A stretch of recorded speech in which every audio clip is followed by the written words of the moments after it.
Beam me. Think I hired a cleaning service. What I actually got was an archaeological expedition with a mop. She arrives exactly on time. Not early, not late, perfectly on time. Opens the door, and she's standing there with supplies organized like a surgical tray. Hair tied back, posture straight. Looks like she's about to defend a thesis instead of clean my bathroom. "Hi," she says, polite. "I'm here for the cleaning." Step aside. "Come in." She thanks me. For the door. First clue ignored. She starts immediately. No small talk, no phone, no hesitation. 10 minutes in, she's already moved a chair. I forgot existed. Another 10. Here's scraping. Look over. She's pulling my fridge away from the wall. I say carefully. "You don't have to clean behind that." She glances at me. I already started. Of course she did. She works like she's on a mission. Not rushed, focused. Every surface gets attention. Every corner gets checked. She lines things up when she's done. My apartment has never looked this respected. She wipes a shelf I haven't touched in years. Frowns slightly. "This was missed last time," she murmurs. Raise eyebrow. "You're allowed to miss things." She looks genuinely surprised. "Oh," she says. I try not to. Offer her water. She thanks me like I handed her a scholarship. Then she apologizes for stopping. "For what?" "For taking a moment," she says seriously. Blink. "You're allowed to exist while you work." She nods, then apologizes again. Sigh internally. Decide to start counting later. While she's cleaning the living room, I ask casually, "So, is this your full-time job?" She shakes her head. "No, it's a side job. I'm studying." "What are you studying?" "Archaeology." Pause. Look around my apartment. "That explains a lot." She blinks. "What?" "You're treating my place like an ancient site," I say. "Careful excavation, minimal damage." For the first time, she almost laughs. Hour later, my apartment looks better than it ever has. She double-checks everything. "I'm done," she says. "But if you want, I can redo the kitchen once more." Smile. "You don't need to." She hesitates. "Are you sure?" "Very." She nods, relieved, but still looks unsure. As she packs up, she thanks me for being patient, for the water, for not rushing her, which is weird because I did nothing heroic. I just didn't interfere with the ritual. At the door, she turns back. "If you ever need cleaning again," she says quickly, "I'm very reliable." Nod. "I noticed." She smiles softly, then apologizes for smiling too much. Watch her leave. Realize she didn't just clean my apartment, she treated it like it mattered. And people who work like that usually deserve the same in return. Second visit, notice it halfway through. The apologizing. Dear God, the apologizing. She steps inside, takes off shoes carefully, lines them up. "Sorry, I'm a minute early." "It's fine." She nods. "Okay, sorry." We've been inside 10 seconds. I'm already tired. Same work style as last time. Thorough, focused. Wipes a table, steps back, checks from another angle, wipes again. "Sorry," she says. "I'll be quick." "You don't need to be." She pauses with the mop. "Okay." 3 minutes later. "Sorry, is it okay if I open the window?" "Yes." "Sorry." Start counting in my head. She bumps a chair lightly. "Sorry." 8. Asks where the trash bags are. "Sorry." 9. Takes a sip of water. "Sorry for stopping." 10. Lose count when she apologizes for apologizing. "Can I ask you something?" I say. She straightens like I summoned her for disciplinary action. "Yes, sorry." Smile despite myself. "Why do you keep apologizing?" She freezes. Stops. "I don't want to be a problem." That lands heavier than it should. "You're not," I say calmly. "You're doing your job. Very well." She nods. But I can tell she doesn't believe it, so I add more. "You're allowed to take space. And time. And breaks." She looks at me like I'm introducing forbidden knowledge. Later, she finishes the bathroom, steps out. "All done," she says. "Sorry it took a bit longer." "It didn't." She hesitates. "Are you sure?" "Yes," I say firmly. "And you don't need to apologize for doing things properly." She exhales, not relief. "Processing. Pay her." She counts the money carefully, then counts it again. "You gave me too much," she says. "I didn't." She looks worried. "I cleaned what you asked for," she says. "And maybe a little extra." Smile. Exactly. She hesitates, then nods. Thank you. No apology. Progress achieved. She packs up, pauses. I'll be careful next time, she says. About what? About taking too long. Shake head. You don't have to be careful with me. Just be yourself. She looks up, really looks, then gives a small, shy smile. Okay. Door closes. Realize something. People like her don't need to be told to work harder. They need to be told they're already enough. And somehow, I want to be the person who keeps telling her that. Time skip. Learn about archaeology by accident, which feels appropriate. She's wiping down a bookshelf, and she's moving things in a specific order. Lift, clean, place back exactly where it was. Careful, methodical. You do that like it matters, I say. She looks up, confused. It does. To you, I clarify. She nods. I don't like disturbing things more than necessary. Glance at shelf. It's a shelf. She smiles politely. I know. Later, she's cleaning the desk. I ask. So, archaeology, why that? She pauses, thinks. I like history, she says, and patience. That's a dangerous combination, I reply. She tilts her head. Why? Because you'll notice things other people miss, I say, and then you'll never unsee them. She considers. That's true. She explains while she works, sites, layers, how you don't rush digging because you might destroy something important. I lean against the counter, listening, realize she talks the way she cleans. Slow, precise, careful with weight. You know, I say eventually, you clean the same way. She looks embarrassed. Is that bad? No, I reply. It's impressive. She blushes, then apologizes. Raise finger. Nope. We're working on that. She presses her lips together, like she's physically restraining the word sorry. It almost works. She finds an old box in the closet, doesn't open it, just brings it to me. This was behind other things, she says. I didn't want to assume. Take it. Thanks. She nods, relieved. I treat other people's homes like sites, she adds quietly. Nothing gets touched without permission. That sentence tells me more about her than anything else. Make a decision. Hey, I say, do you want tea? She freezes. Is that okay? It's my place, I reply. I get to offer. She hesitates, then nods. Yes, please. Hand her the cup. She holds it carefully.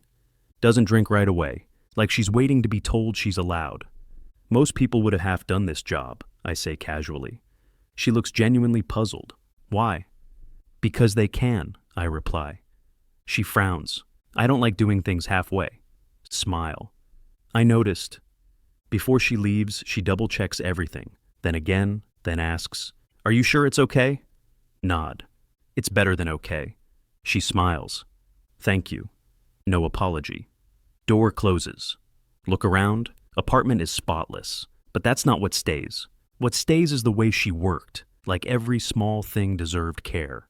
And suddenly, I don't just want a clean apartment. I want to know her better. Time skip. She's cleaning the kitchen, moving slower than usual. Not tired, thoughtful. I pour tea for both of us. Set her cup on the counter. She thanks me. Doesn't apologize. Progress continues. Ask casually. Do you go home after this, or straight to class? She hesitates. Home, she says. Then studying. Family nearby? I ask, not thinking too hard. Pause. No, she answers calmly. I don't have any. I nod. Got it. I don't say sorry. I don't pry, because I can see she's watching me. I don't. Instead, you work a lot. She almost laughs. I kind of have to. Something in me adjusts. Not pity. Attention. She starts wiping the same counter twice. I clear my throat. Hey. She looks up. You're allowed to take a break, I say. I'm not grading you. She smiles, embarrassed. I don't know how to stop. I nod. Then sit, I say, pointing to the chair. 5 minutes, archaeological pause. She laughs quietly. Is that a real term? It is now. She sits, stiff at first, then slowly relaxes. Drinks tea. Clients don't usually tell me to slow down, she says. I'm not most clients, I reply. She glances at me. I noticed. After that, I start doing small things. Nothing obvious. Leave snacks out before she arrives. Tell her schedule works for me, even when it doesn't matter. Remind her she doesn't need to rush. Once she says, "Sorry, I'm taking longer today," I answer, "That's fine. I like knowing it's done right."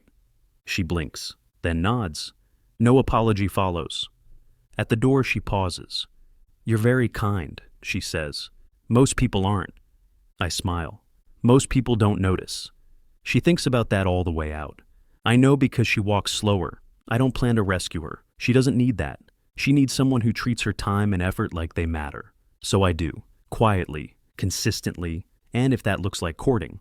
Well, I don't mind that at all. I don't announce I'm courting her. That would be weird. I just start doing things. Next time she comes. Paper bag on the counter. She notices instantly. "What's that?" "Food," I say. She stiffens. "Oh, I already ate." Lie so obvious it could be in a museum. "I didn't ask if you were hungry," I say. "I said it's there." She hesitates. I can't accept that. "It's not payment," I reply. "It's lunch." She looks genuinely distressed. "That's not part of the job." I nod. "Exactly." She works slower that day, not tired. She keeps glancing at the bag. During her break, she sits. Carefully opens it. Looks up. "I'll deduct the time," she says quickly. Smile. "No, you won't." She frowns. "That's not fair." "Neither is you working yourself into the ground," I reply. She considers, then eats, very politely. After that, small things become routine. I make tea before she asks. I tell her she can leave things if she's done enough. I stop her from re-cleaning things that are already spotless. She says, "I can do it again." I say, "I know, you don't need to." She stands there for a second, then nods. One day she finds a sticky note on the counter. "Take your time, no rush." She stares at it like it's a puzzle. "You wrote this for me?" "Yes." She swallows. "You don't have to." Smile. "I want to." She doesn't argue, just folds the note carefully, puts it in her pocket. Pay her, add extra. She notices instantly. "You overpaid," she says, alarmed. "No." She counts. "Yes, this is more than we agreed." Shrug. "You moved furniture twice." She opens her mouth, closes it, counts again. "Okay," she says finally, "but only this once." Smile. We both know that's a lie. At the door she lingers. "I don't know how to thank you properly," she says. "You don't have to," I reply. "Just keep doing what you're doing." She nods, then quietly, "You make this easier." Watch her leave. Think she's so used to earning every kindness, she doesn't know what to do when it's just given. That's fine. I have time. Pick my moment carefully. She's finished, supplies packed, shoes on, mentally already outside. "Hey," I say. She stops instantly. "Yes?" Posture plus tone like I called her back to redo the bathroom. "I was thinking," I say, "maybe we could get coffee sometime." She nods automatically. "Okay, I can fit that in next week." Blink. "Not for work." She freezes. "Oh, there it is." Turns slowly. "Not work?" "No," I say. "It's just coffee, you and me." Her brain visibly reboots. Oh. Silence. Then, "Is this—" Gestures vaguely. "Professional?" I smile. "Not even a little." She looks panicked. "I don't usually—" "I know," I interrupt gently. "That's why I'm asking." She thinks, like she's weighing risks, schedules, consequences. Finally. "Okay." Not enthusiastic, not confident. Meet 2 days later. She arrives early. Of course she does. Sits straight, bag on her lap, hands folded. I sit down and she immediately says, "Just to be clear, this doesn't affect the cleaning." Grin. "Noted." And she keeps trying to add clauses. And I can still— "You're allowed to drink coffee without a contract," I say. She exhales a small laugh. "I'm trying."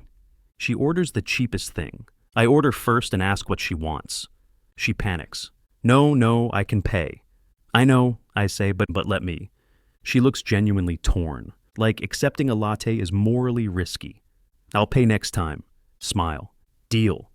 Halfway through, she relaxes, just a little, talks about school, about digs she dreams of joining, about finding things that have been forgotten. "I guess I like things with history," she says quietly. I nod. "That explains why you don't rush." She smiles. At the end, she checks the time. I didn't mean to take this long. You didn't, I say. And even if you did, it's okay. She looks at me. You really believe that? Yes. She nods slowly. I think I'm starting to. Outside, she hesitates. This was nice, she says. It was. She shifts her bag. Thank you for asking. Anytime. She walks away with a lighter step than usual. Hear it before I register it. Her laugh. A real one. We're back at my place. Not for cleaning, just her at the table, holding a mug she doesn't feel responsible for.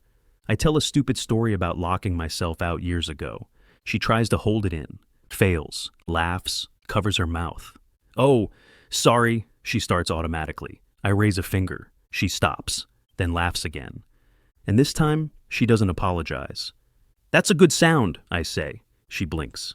My laugh? Yes, I say. It means you're not working. She looks down at her mug, smiling shyly. I forget sometimes, she admits, what it's like to just be. I noticed, I say gently. Comfortable silence. Then she straightens like she's bracing for impact. I need to ask, she says carefully. You're not doing all this because you feel bad for me, right? I turn toward her fully. No, I say immediately. I wouldn't do that. She studies my face. You're sure? Yes, I reply. I'm doing it because I like you. Her breath catches. That's different. I know, I say. That's why I want to be clear. I don't lean in, I don't touch her, I just say it. I'm courting you, I say. Not as a client, not out of obligation. She stares. You don't owe me anything, I continue. No time, no effort, no gratitude. Silence. Then she nods slowly. Okay. She shifts in her seat. I'm not very good at this, she says. At what? At being wanted. Smile softly. Then I'll be patient. She looks at me. Really looks. You're serious. I always am. When it's time to leave, she doesn't rush. At the door, she hesitates. I had fun, she says quietly. I did too. She pauses. Then, like she surprises herself, I didn't feel like I had to earn it. Meet her eyes. Good. Because you didn't. She nods, smiles. And for once she leaves without looking back like she's worried she did something wrong. After the door closes, I sit and think. She spent her whole life digging carefully, not because she wanted to, because she had to. And now someone's finally telling her, you don't have to work this hard to be here. She comes over again a few days later, not to clean, just to be here. She takes off her shoes and pauses, waiting for permission no one is asking for. You can come in, I say gently. She smiles. I know. Anne steps forward anyway. We sit on the couch, a little closer than before.